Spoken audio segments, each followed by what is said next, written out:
네, 안녕하세요. 생글독서 논술입니다. 오늘은 AI에 대해서 잠깐 이야기를 나눠보려고 합니다. 네, AI의 발전 속도가 어마어마하기 때문에 이미 몇 년 전부터 아이들은 이런 질문을 하고 있어요.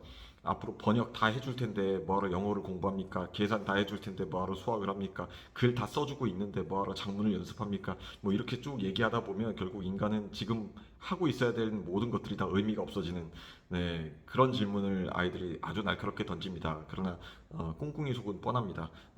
하기 싫다 이겁니다. 네. 근데 문제는 이제 이런 날카로운 질문에 대해서 그런 아이들의 어떤 심리를 몰라서 현혹된다 뭐 그런 게 아니라 어른들도 막상 그 말을 부정하기가 쉽지 않다 이 말이죠. 굉장히 많은 것이 바뀌고 있는 정말 거대한 전환이 이루어지고 있는 시대에 저희가 놓여 있긴 합니다. 막상 우리의 교육 현실은 20세기 틀을 크게 벗어나지 않은 상태인데 21세기는 이미 너무 빨리 와서 뿌리를 내려 버렸습니다. 네, 그러면 AI 시대에 어떤 걸 준비해야 될까요? AI를 사용하는 사람과 사용하지 않는 사람으로 나뉠 것이다. 그건 틀린 얘기고요. 앞으로는 AI를 잘 쓰는 사람 소수와 AI를 잘 사용하지 못하는 다수로 나뉠 겁니다. 이렇게 얘기해야겠죠. 근데 문제는 쓰는 사람과 안 쓰는 사람의 격차나 잘 쓰는 소수와 잘 못 쓰는 다수의 격차나 그 격차는 거기서 거기 똑같다 이겁니다. 그러니 잘 쓰는 소수가 되도록 인재를 디자인하고 길러내는 것이 지금의 교육 현실이 해결해 나가야 될 가장 중요한 과제겠죠. 결국은 소수예요. 그건 늘 바뀐 적은 없습니다. 다만 그 소수가 어떤 능력치를 갖고 있어야 되냐라는 그 내용이 달라졌다 이거죠. 예를 들자면 학력고사 시절에는 빨리 암기하고 많은 양을 기억해내는 그런 사람이 필요했다면 수능이라는 입시 제도에서는 조금 더 융합적인 사고를 할 수 있는 능력치가 큰 사람이 그뭐 쉽게 말해서 머리 좋은 놈이 이긴다 이거죠. 그렇게 좀 바뀐 것도 상당히 있죠. 그러면 앞으로는 어떤 인재가 요구될까요? 그 요구되는 인재에 따라 입시나 여러 가지는 바뀌어가는 것이니까 우리가 중요하게 살펴볼 필요가 있습니다. 두 가지를 말씀드릴게요. 하나는 논리적인 사고 능력입니다.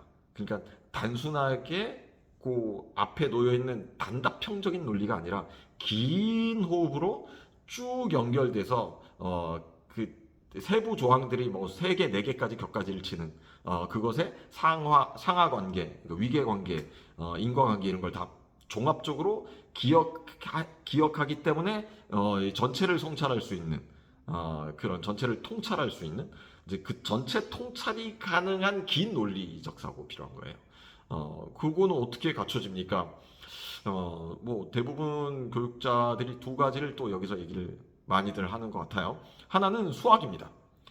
그 단순 계산식 수학이 아니라 문제를 해결해가는 과정에서 수많은 고민과 인내가 필요해지는 긴 호흡의 문제풀이 수학이에요. 찐 수학이지 이게 진짜. 이제 그런 수학. 또 하나는 뭡니까?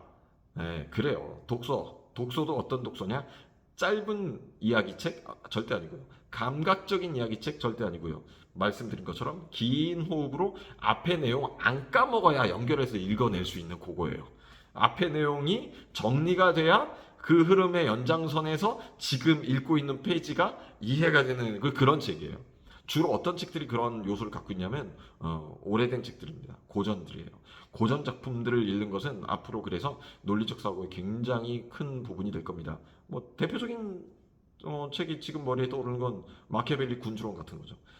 거기에는 뭐 어마어마한 내용들이 그 내용 자체도 있지만 그 내용이 어떤 구조를 덩어리를 이루고 있는가 왜 이 얘기를 여기서 하고 그것이 다음에 어떻게 연결돼서 앞뒤가 흐름이 만들어지는가 이걸 놓치지 않고 한 호흡으로 쭉 가는 거죠. 그런 독서 경험을 통해서 긴 논리적 사고를 연습하는 요게 굉장히 필요해지는 첫 번째 요소고요.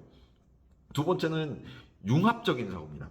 그러니까 한 분야의 전문적인 어떤 그 디테일한 결과물을 만들어내는 건 AI를 못 당해요. 벌써 못 당하고 앞으로는 확실하게 그럴 거예요. 그러니까 뭐냐면 여러 분야를 두루두루 알고 있어서 이걸 융합해서 머릿속에 가지고 있어야 돼요.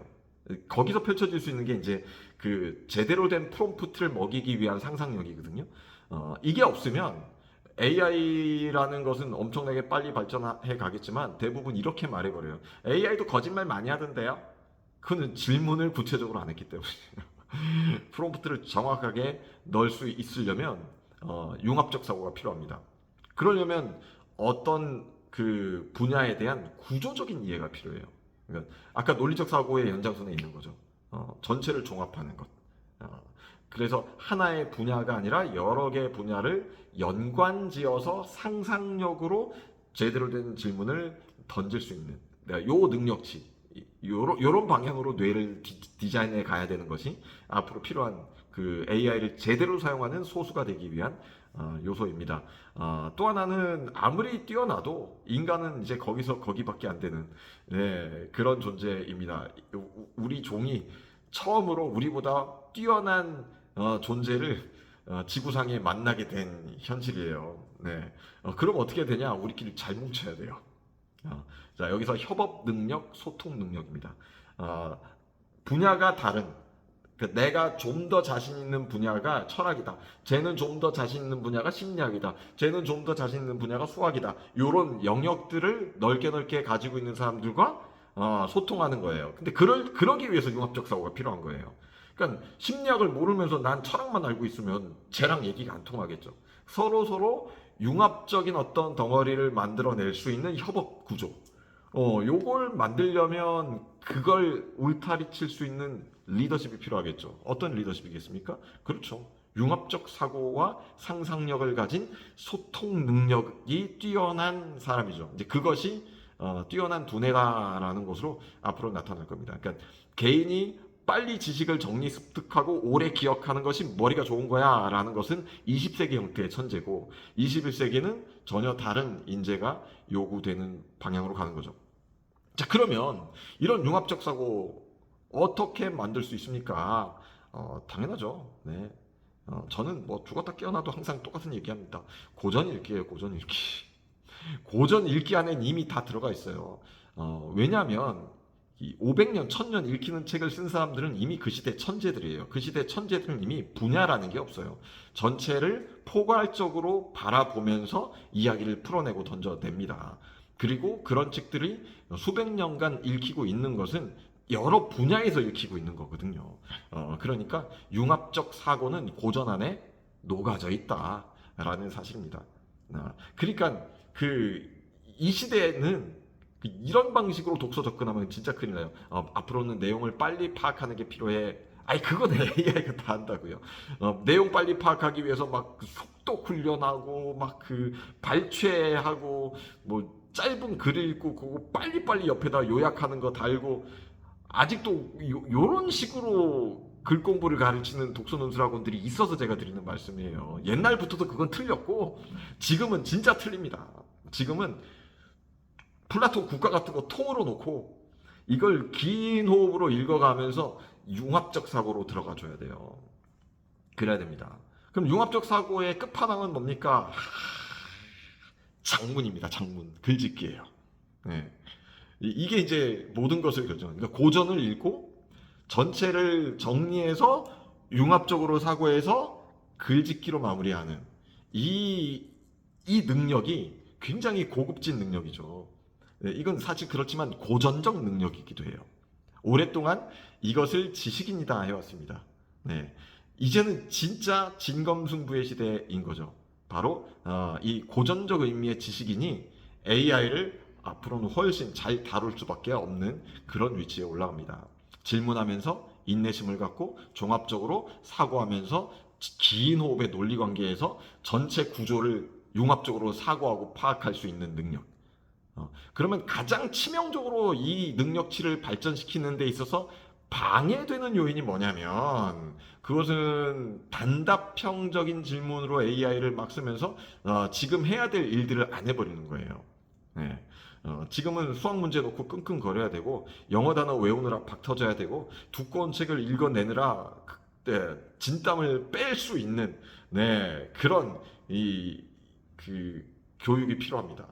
진짜 그런 종합적이고 긴 호흡의 교육들 이게 펼쳐져야 됩니다. 네, 우리가 지금 너무 빨리빨리 문제 읽고 그 4개, 5개 중에 답 찾고 뭐 이런 식으로만 이 성적 관리하고 인재를 키우고 있어요. 요 방식이 이제 문제라는 사실이죠.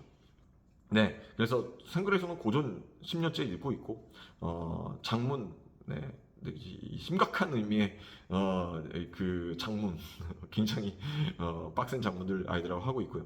네, 그 제가 말씀드리고 있었던 건 이거예요. 그래서 가장 저해되는 요소는 AI를 단순한 단답형 내 상대로 생각하는 거 그거 아주 안 좋고요.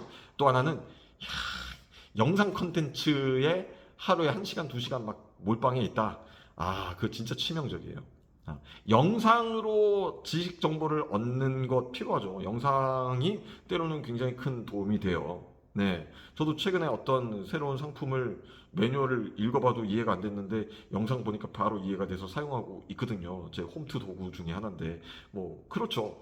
빠른 해결은 됩니다. 근데 제가 지금 말씀드리는 건 기본적인 정보 습득의 모든 행위를 영상 중심으로 간다라는 것이 문제라는 것이죠.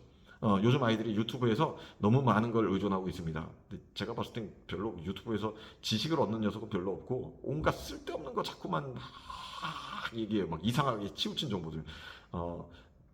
지금은 이제 영상 쪽이 아니라 오히려 글자예요, 글자. 그림, 영상, 이런 이미지나 영상의 어떤 감각적 정보가 아니라 텍스트를 놓고 그 속에 들어가서 완전히 그 몰입해서 긴 호흡으로 책을 읽어내는 이 고전적 능력치가 이 AI 시대에 너무너무 중요합니다. 좀 두서없는 부분들도 있었지만 정리하자면 하여튼 하던 거 열심히 하게 하고 무엇보다 플러스 해야 된다면 진짜 센 책 읽고 센 글 쓰기 하는 거, 그걸 통해서 논리적 사고를 키우고 융합적 사고를 발전시키는 거, 요것이 AI의 새로운 인재 대비책입니다. 감사합니다.